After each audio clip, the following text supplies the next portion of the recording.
उत्तराखंड के पर्वतीय क्षेत्रों में भालू गुलदार इन दिनों लोगों पर कहर बनकर टूट रहे हैं। अलग अलग हिस्सों से लोगों की जान जाने की खबरें आ रही हैं।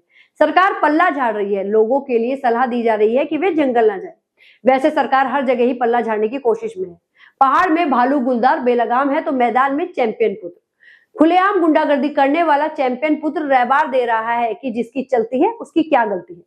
नमस्कार दगड़ियों, में नलिनी गोसाई उत्तराखंड की नौनी स्वागत करती हूँ आप सभी का एक बार फिर से अपने खास कार्यक्रम साप्ताहिक चिबड़ाट में। दीदी भूली भैजी सुना।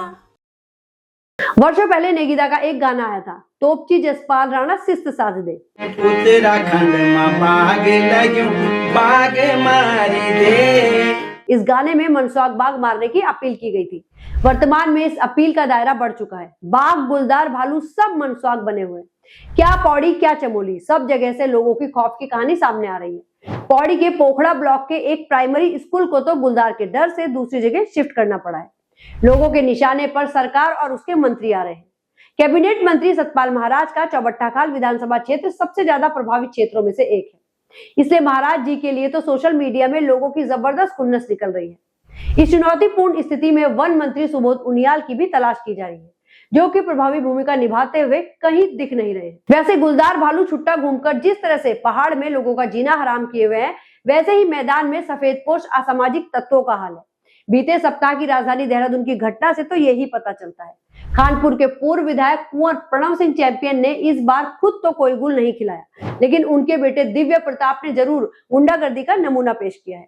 वाहन को पास न देने से उपजे मामूली विवाद में आरोप है कि दिव्य प्रताप ने पूर्व मुख्य सचिव के बेटे के साथ सरेआम मारपीट की। वीडियो वायरल होने के बाद पुलिस ने एफआईआर तो दर्ज कर ली, लेकिन आरोपी पर कार्रवाई में दून पुलिस को सर्दी में पसीना आ रहा है। लोगों के बीच चर्चा है कि यह मामला यदि किसी सामान्य व्यक्ति से जुड़ा होता तो तब भी क्या पुलिस अरेस्टिंग में इतनी देरी करती। कानून व्यवस्था को ठेंगे पर रखने वाले आरोपी को पुलिस ने तलब किया, लेकिन उसने आने से मना कर दिया और व्यस्तता दिखाते हुए 30 नवंबर तक का समय मांग लिया। यह स्थिति शर्मसार करने वाली है। यह स्थिति तब है जबकि पीड़ित पक्ष एक पूर्व मुख्य सचिव का बेटा है। सामान्य व्यक्ति की बात होती तब तो एफआईआर होना मुश्किल ही रहता। वैसे स्वास्थ्य विभाग की बदहाली की दास्तां बीते सप्ताह भी रह रहकर गूंजती रही। भिलंगना क्षेत्र की एक गर्भवती महिला की मौत के मामले ने फिर साबित किया कि हमारा सिस्टम किस कदर संवेदनहीन है। महिला को पहले सीएचसी लाया गया, लेकिन वहां से उसे हायर सेंटर रेफर कर दिया गया। इस दौरान ही उसकी मौत हो गई। स्वास्थ्य सेवाओं पर पूरे पहाड़ में बिजोग पड़ा हुआ है। अकेले इस क्षेत्र की बात करें तो पिछले 2 महीने के भीतर यहाँ 3 गर्भवती महिलाओं की मौत हो चुकी है।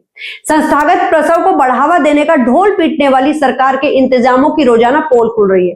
सरकार और उसके स्वास्थ्य मंत्री डॉक्टर धन सिंह रावत के प्रति लोगों का जबरदस्त गुस्सा है। इस गुस्से में कुछ लोगों के स्तर पर ऐसी हरकत भी की गई है जो कि नैतिक रूप से गलत है।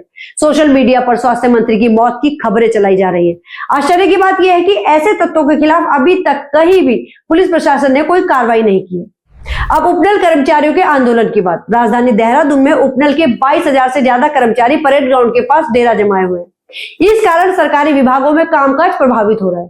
सरकार भी उपनल कर्मचारियों के आंदोलन के प्रति नरमी बरतने के मूड में नहीं दिखाई दे रही। यही वजह है कि उपनल कर्मचारियों पर नो वर्क नो पे का नियम लागू कर दिया गया है। पूरे प्रदेश में ही हड़ताल 6 महीने के लिए बैन कर दी गई है और एस्मा लागू कर दिया गया है।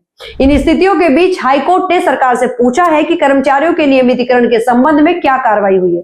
हाईकोर्ट ने आंदोलन के परिप्रेक्ष्य अराजक गतिविधियों को गलत माना है। जहां तक उपनल कर्मचारियों का सवाल है, वे आर पार की लड़ाई के मूड में है। दरअसल हाईकोर्ट से लेकर सुप्रीम कोर्ट तक से उनके पक्ष में फैसला आया है। इन फैसलों में नियमितीकरण या फिर समान कार्य समान वेतन देने के निर्देश हुए, लेकिन राज्य सरकार इस मामले में तेजी नहीं दिखा पाई है। सरकार की पुनर्विचार याचिका भी सुप्रीम कोर्ट में ढेर हो चुकी है। ऐसे में यह मामला सरकार के लिए गले की फांस बनता जा रहा है। अब राजनीति की बात। बीते सप्ताह कांग्रेस के नवनियुक्त अध्यक्ष गणेश गोदियाल ने कार्यभार संभाल लिया। इस मौके पर कांग्रेस के दिग्गजों ने एकता दिखाने की पूरी कोशिश की, मगर यह एकता ज्यादा देर तक टिक नहीं पाई। दिग्गजों के बीच बयानबाजी का एक ऐसा दौर छिड़ा कि साफ हो गया कि कांग्रेस सुधरने वाली नहीं है। नेगीदा का एक गीत है, सह गुस्से अरदरूनी जाति मौचा क्या कर हुई। कांग्रेस के उम्रदराज नेता हरीश रावत विष पुरुषों से बचने की सलाह दे रहे हैं। उनका इशारा डॉक्टर हरक सिंह रावत की तरफ समझा जा रहा है, जो कि वर्ष 2016 के सत्ता संग्राम में उन्हें गहरी चोट दे चुके हैं। डॉक्टर हरक सिंह रावत कह रहे हैं कि फ्यूज बम किसी काम के नहीं है। जवाब में हरीश रावत कह रहे हैं कि कभी कभी बारूद के खोखे से भी बड़ा काम हो जाता है। बयानों में एक दूसरे के खिलाफ जहर उगला जा रहा है।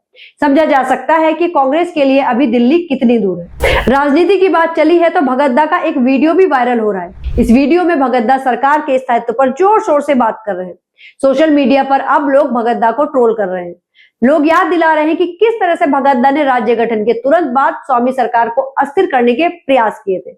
यहां तक कि उन्होंने मंत्रिमंडल के शपथ ग्रहण का भी बहिष्कार कर दिया था। खैर, ये राजनीति का चरित्र है जिसमें कथनी और करनी में अंतर एक सामान्य सी बात है। बाकी क्या कुछ है, इस पर आपकी राय हमको कमेंट के माध्यम से अवश्य बताइएगा। यदि वीडियो अच्छी लगी हो, मुद्दों में दम लगा हो, तो हमारी वीडियो को अधिक से अधिक शेयर करना बिल्कुल मत भूलिएगा।